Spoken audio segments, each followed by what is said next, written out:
One of the most famous species has been something of a mystery until only a few years ago. It may look like a tree, but in reality this is just a single giant leaf. It's called the Titan Arum, and it's a record breaker. But not because of what you see now. In a week or so, that green stem and the leaflets that grow on top will die and rot and disappear. But beneath the surface of the soil there is a gigantic tuber, and it's from that that the record breaker will emerge.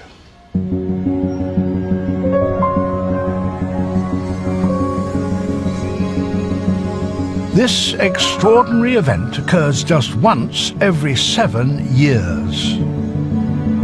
It will take 2 months to complete.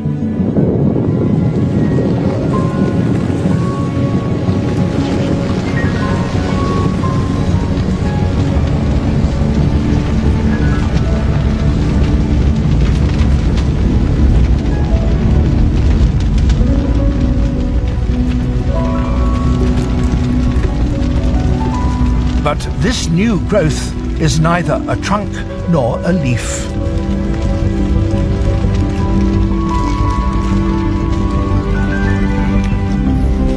It's the bud of the biggest flower in the world.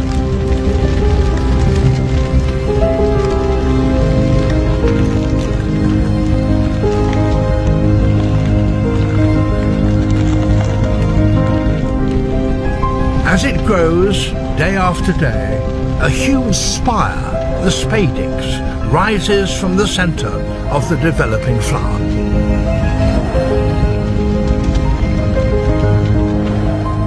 And then one evening, as darkness falls over the forest, the giant flower opens.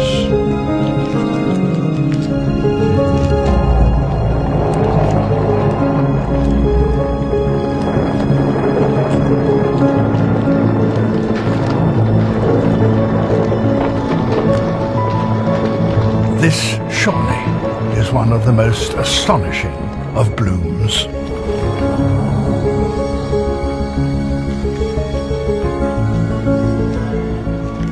I first saw one of these amazing flowers growing in the wild in the tropical rainforest of Sumatra.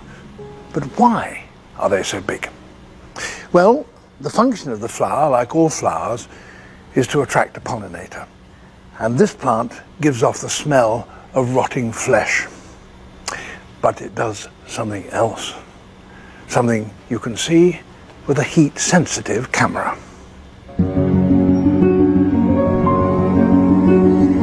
This remarkable device reveals something astonishing.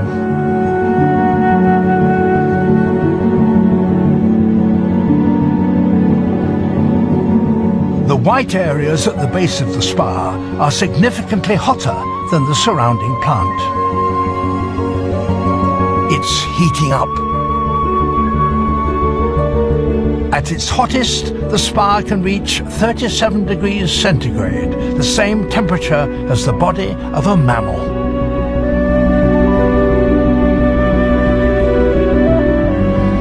And as it warms, something else happens inside the flower at the base of the spire. Hundreds of smaller structures begin to produce stringy pollen.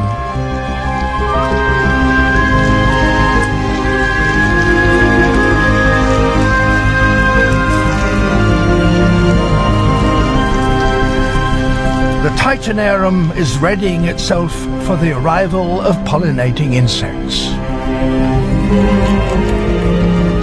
Tiny sweat bees, and probably carrion beetles as well, are attracted by a combination of the powerful smell and the heat.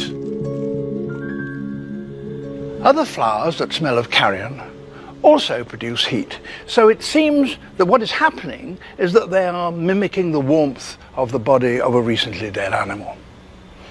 But the hot air produced in pulses from the Titan Arum spire must have a different function.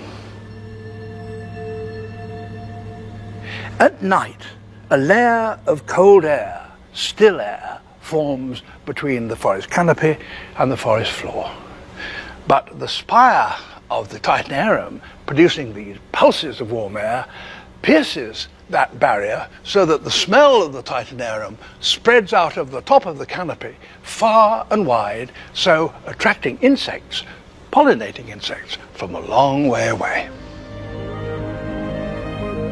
If we could imagine such a spectacle, it would look something like smoke from a chimney, discharging heat into the night sky.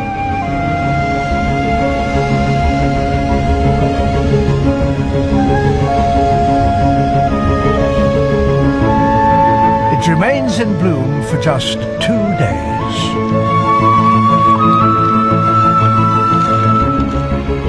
And then it closes.